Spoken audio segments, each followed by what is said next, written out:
Hi! Sorry guys, hindi ko alam kung ano yung tamang volume ng boses kasi wala pa akong mic. So, umorder ako sa Lazada, pero hindi pa dumarating since magha-holiday nga. Um, Baka after New Year pa dumating. So sana medyo okay yung sound. Um, di, hindi ko pa na-test eh. I mean, hindi ko pa sure sa pag lumabas na sa laptop or pag in-upload na. Pero yung mga test ko kanina medyo okay naman. And yun, right now medyo pasigaw pa yung pagsasalita ko kasi yun, wala pa nga yung mic. So medyo hindi ito yung normal day to day na ano ko na voice. But anyway, yun. Welcome to my vlog. Welcome to my first ever vlog. So yun. Sobrang new ako sa ganito. Hindi ko rin alam if mag-work. Hindi ko rin sure if tama yung mga ginagawa ko right now. But I am trying to begin. I'm trying to start. Ayun, I hope hindi malakas sa side nyo pag napanood nyo na yung video. Dito kasi sobrang lakas nung mga dumadaan na sasakyan. Kasi right now it's almost New Year's Eve. So almost 6 o'clock na. Um, Ayun, by this time, 'di ba? Ano na to, late afternoon na to. So mag-start ng evening, and then New Year's Eve na maya-maya, 6 hours na lang. Yun, ang dami ng dami ng maingay na dumadaan. But anyway, yun, I'm trying to do uh, vlogging na this time for the sake of personal branding kasi marami akong planong gawin in on the business side this year, and napaka-importante na meron akong um, personal uh, vlog. Meron akong personal branding um, through vlogging because that's actually the way to go right now kapag magbi-build ka talaga ng brand. My personal presence dapat, whether you're in politics, whether you're in religion, kahit anong mode of influence. So meron daw 7 mode of influence, and kahit nasa ka doon, kahit nasa media, nasa entertainment, nasa finance, nasa um, family related stuff. So yun, um, yung mga ganun, hindi ko pa tanda eh. Kahapon ko lang na encounter yung video about that. Pero yun, parang there's 7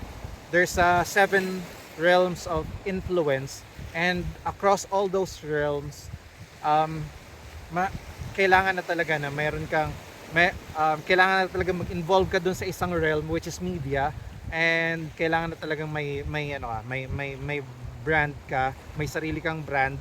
And yun, you can do it via either vlogging or maybe Twitter or other social media, other forms of social media. Pero one of the most effective and widely growing ngayon is vlogging talaga. So yun. Yun, and consider this as ano na rin, your sign na rin to actually create your own um, vlog. If ever nagpaplano ka for so long, like ako, I had been planning this, um, I think ano pa bago pa mag-pandemic, mga 2018 pa ata. Yung tripod ko dito, And meron din ako yung bracket for cameras. Um, Binili ko yun mga 2018 pa eh. So yun, ang tagal na rin, sobrang tagal ng plenano and hindi matuloy-tuloy. Hopefully ngayon magdire-diretso and yun. Uh, if magkagaya tayo, if kagaya mo ko, na matagal nang may plan na mag-create ng vlog, magkaroon ng online presence na consistent and hindi ka matuloy-tuloy din katulad ko. So ito na yung sign mo. Ito na yung sign galing sa Quezon, galing sa dagat ng Quezon.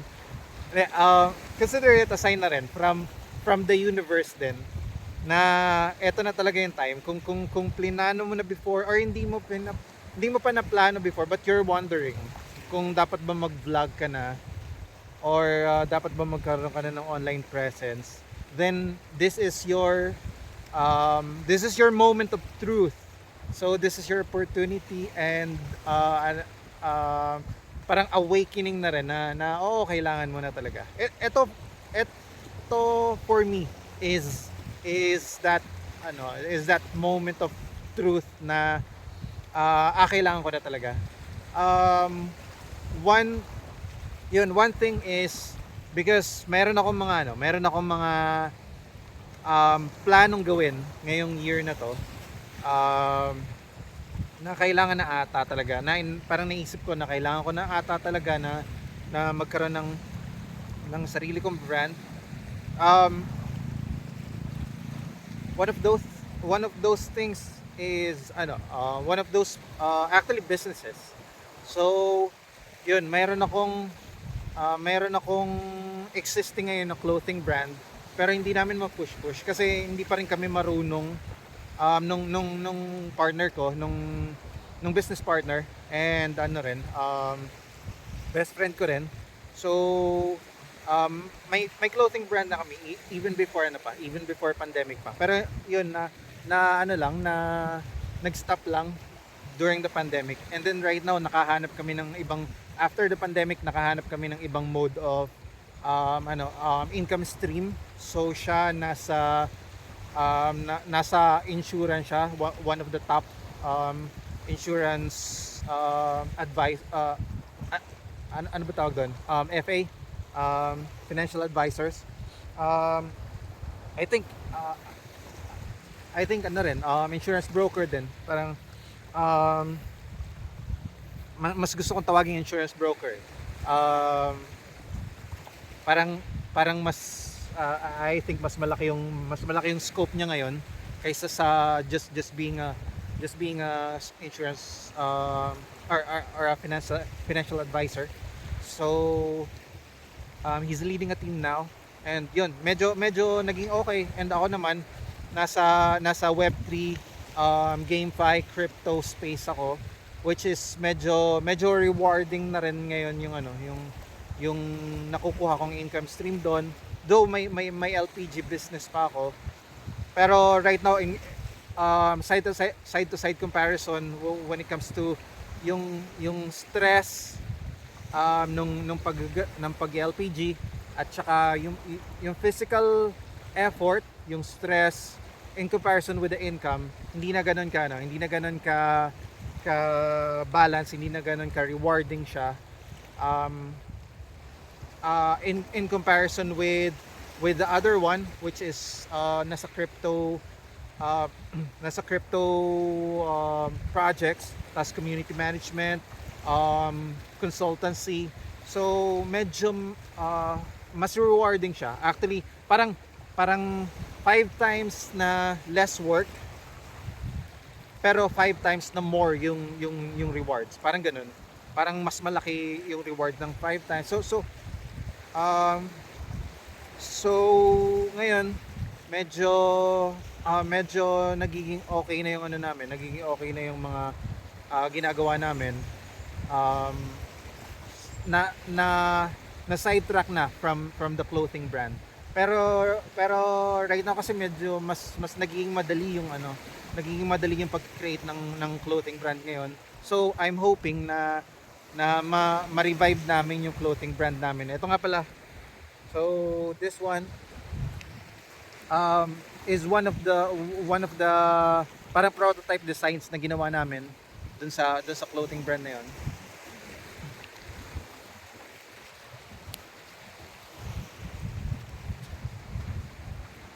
And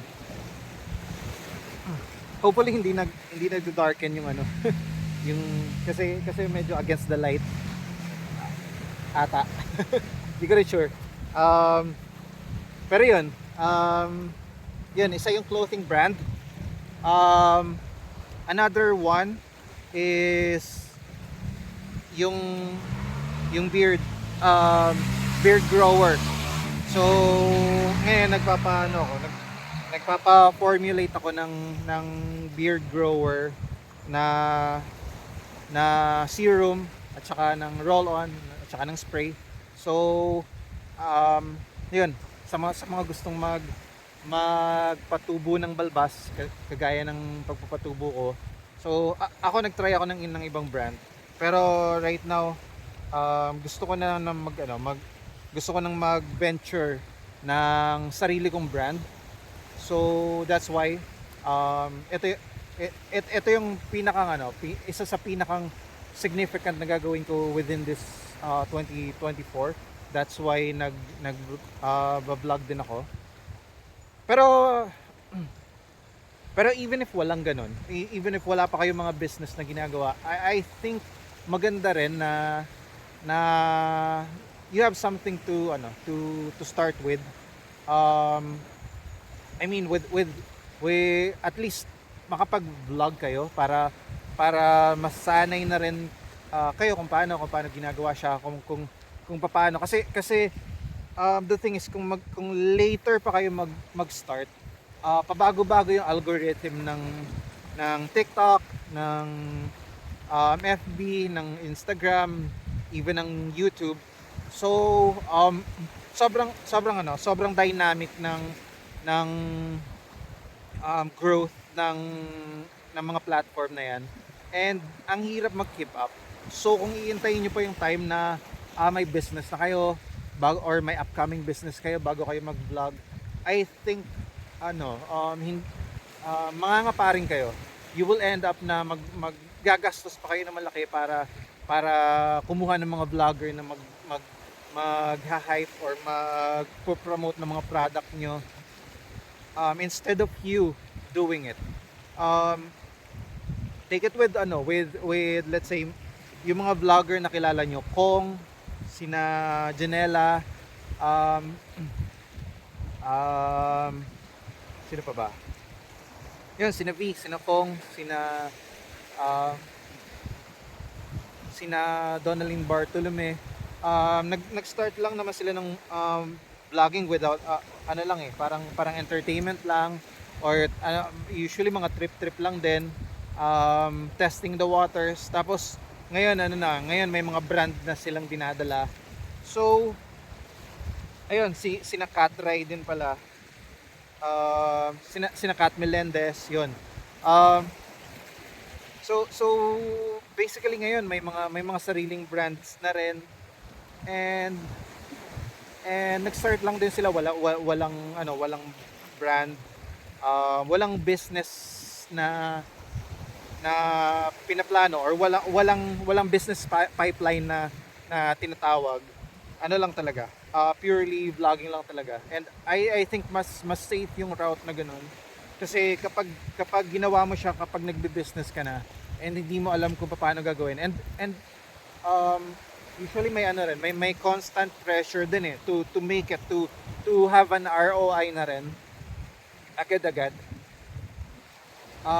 Very tempting, and lalo na yung growth minsan sa social media, hindi naman kapag nag-vlog ka magiging viral ka na agad I'd seen vloggers from the same town na kung saan ako andito ngayon, na nag-grow up to 10,000, nag-grow up to 5,000, and then naghihintay pa rin na mag-grow yung kasunod na yung kasunod na stage, yung kasunod na na step.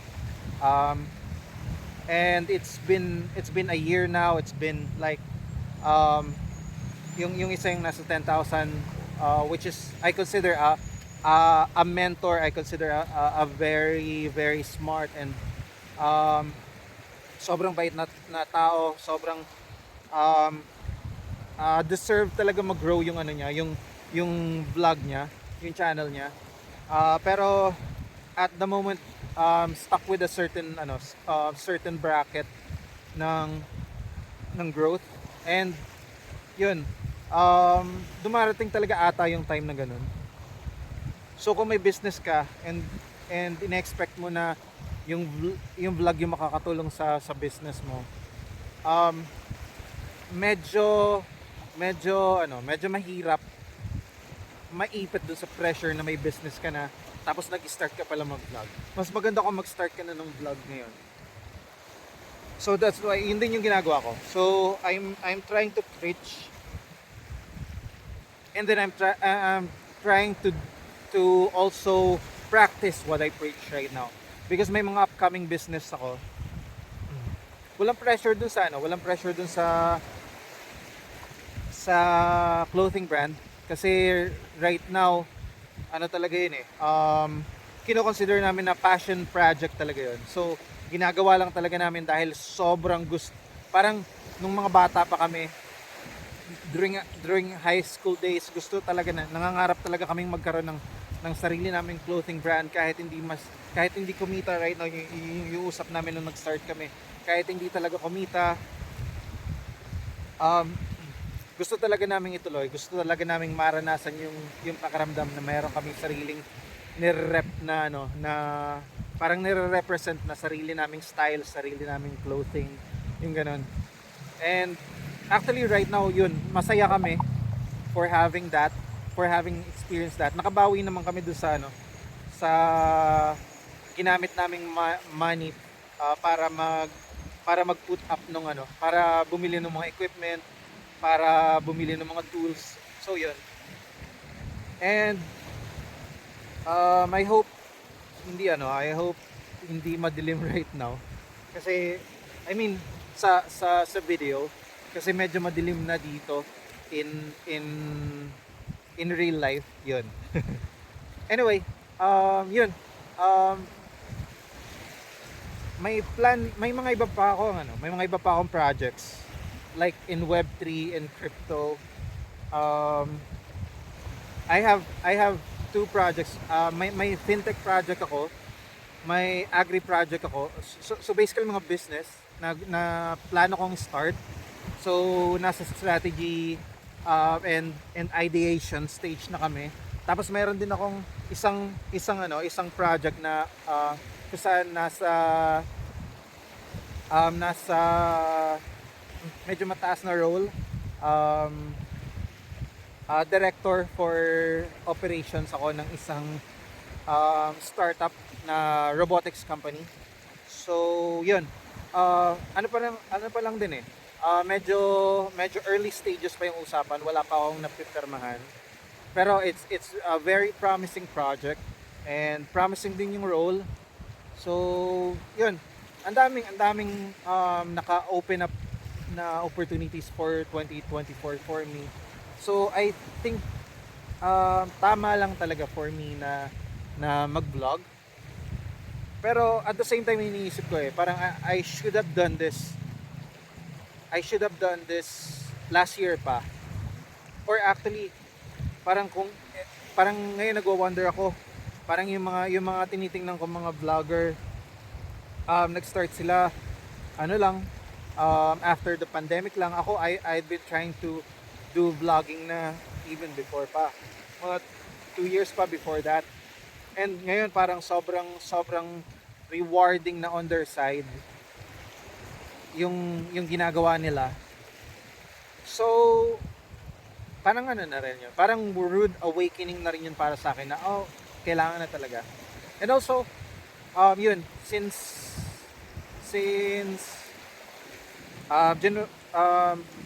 December 31 ngayon. And yun, probably ma-upload ko to mamaya or bukas. So January 1, ninyo most likely unang makikita tong vlog na to. Um, Yun, I'd been to Team Payaman Fair just the other day. Uh, may Team Payaman Fair sina Kong TV, sina V. Last 27 hanggang 20 hanggang 30. Ando sina Donalyn Bartolome. I think pumunta rin sina Alex Gonzaga doon. Pero hindi ko nakita. Sina Kong lang yung nakita ko, sina Donalyn. And um hindi ko lang nalapitan kasi sobrang haba ng mga pila. Gusto ko sanang ma-meet in yung tipong normal na meet and greet.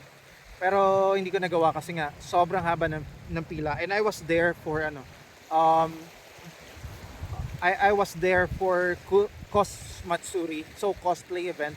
Nakita ko lang na mayroon palang Team Payaman Fair. So naging curious ako, nagbili ako ng ticket and pumunta ako.